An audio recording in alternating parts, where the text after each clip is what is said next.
From above, the Indonesian rainforest appears as an endless, pristine canopy. But drop below the leaves, and the reality is a landscape of toxic devastation. These are tambang keliling, mobile, illegal mining operations.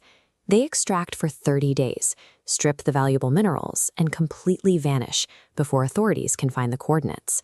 When the miners leave, the land is abandoned.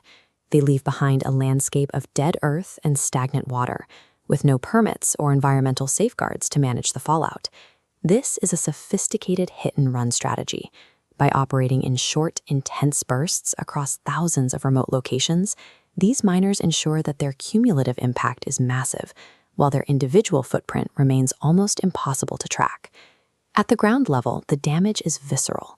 Abandoned pits fill with acidic runoff that turns local rivers a toxic orange, poisoning the primary water source for indigenous communities. There are approximately 2,700 of these illegal sites scattered across Indonesia.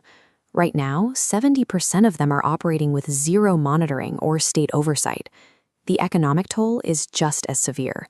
While legal mines contribute to the national budget, these illegal operations create a 3.7 trillion rupiah deficit every year, money lost to the shadow market instead of funding public infrastructure. This creates a double crisis. The land is permanently poisoned, and the state is stripped of the billions in revenue it would need to actually repair the damage. If these 2,700 sites are documented, why is it so difficult to stop them? To understand that, you have to look at the scale of the shield they hide under. Ground patrols face a logistical wall. Navigating primary rainforest means scaling cliffs, crossing bridgeless rivers, and battling deep mud, all while traditional GPS signals struggle to penetrate the thick canopy. There is a massive timeline mismatch. It takes a ground team weeks to hack a path to a suspected site. By the time they arrive, the miners have already packed their gear and moved 50 kilometers away. The miners have weaponized Indonesia's geography. They use the vastness of the rainforest as a physical barrier that keeps the state at a permanent distance.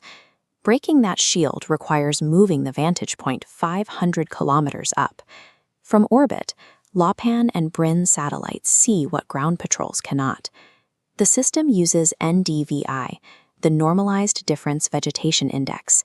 It's a sensor-based method of measuring the exact health and density of vegetation by reading how plants reflect light. This grid shows the technology in action. If miners clear half a hectare, chlorophyll levels drop. The satellite detects this instantly, flagging the site. This real-time data generates precise GPS coordinates for every new opening across the entire archipelago.